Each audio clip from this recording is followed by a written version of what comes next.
Do you look back at your actions, albeit on set or in personal life, and go, you know what, I was immature and stupid, and I really wish I wouldn't have acted that way, and I wish I could apologize to that person now? Yeah, and I think especially with this podcast being toward like mental health in the best way of self-reflection, being able to learn from those things. Like there was a time they were directing an episode of Smallville outside in the parking lot, and I was trying to finish an episode I was directing and starring in the basement of the production studio. And we were trying to do this 300 sort of thing, like a slow bullet going, and Clark does this. And outside, they kept calling on the radio that they had problems. And it was like 3 or 4, we had to stop when they were rolling and back and forth. And I lost my composure. And I went out there and I raised my voice toward a crew who I know all their names.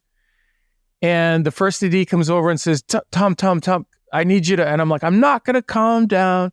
It was just such an immature situation. Right. And he goes, I don't remember what he said, but he said something that shut me up. Like he probably said, shut the fuck up.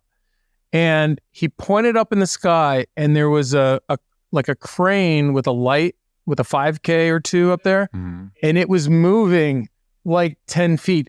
He's like, we're trying to get that guy down. And I'm telling you, dude, I've never felt this since or before. This complete, like I am so out of line right now. Embarrassed. Or uninformed and embarrassed. And everybody's like, that's okay. You didn't know, you didn't have the information and this and that. That experience has helped me now as I deal with set situations or life situations going on, where you remind yourself, hopefully, that you may be triggered, but maybe the next trigger is to remind yourself you might not have all the information for the situation. It might not be about you. It's about something else. Even better. Yeah. Yeah. And then I never did again, by the way. I never raised my voice on set ever again. Yeah. When you watch that video of Christian Bale and he's just losing his shit and going nuts, were you shocked? Did you ever think you could do something like that? I'm glad you brought that up, because that's what I did. That's what I did in the story I just told before. I think you and I talked about this, and it was like, oh, that's so, everybody was like, it's so horrible you did that. I'm like, they call it stacking in psychology. It's a stacking of this emotion that adds to the explosion. You're stacking up the dynamite and then it explodes. Right. I don't know Christian Bale. I don't know anybody there. There's been some behind the scenes things which help me believe what I'd like to think, which is he's been dealing with this. He's asked for changes. It hasn't been changed. I don't agree with how he dealt with it. But when it happened, I was like, well, there's other actors. I mean, there's Joaquin Phoenix had a very famous, intimate.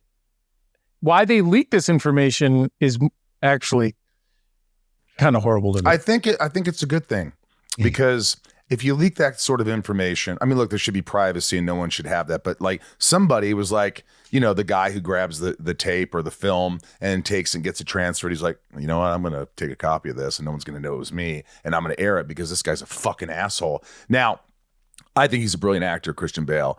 I don't know the details, but I bet it helped him. I bet he'll never do that again. I agree.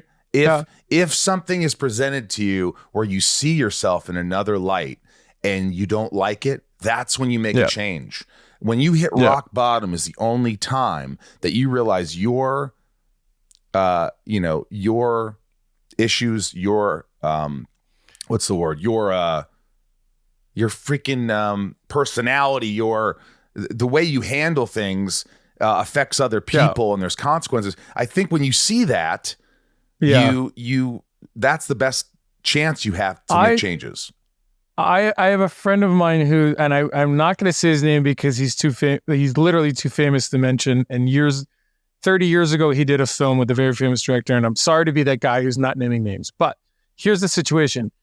His director called him in and said, I need you to watch dailies. And he walked in and he's watching the dailies and he's seeing himself on camera, literally chewing his own mouth off because he'd been doing cocaine.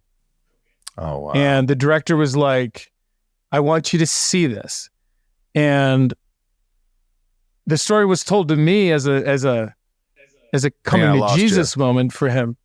And he goes, that's when I stopped doing cocaine. So it speaks to what you said. When he saw himself, he was like, I can't be that person anymore. We justify what we're feeling in any given moment. But when you're being photographed, and then that's why when like you're doing something, somebody goes, let me video it. You're like, whoa. You know, like there is a thing about that. But if we were, maybe that'd be helpful. I don't know.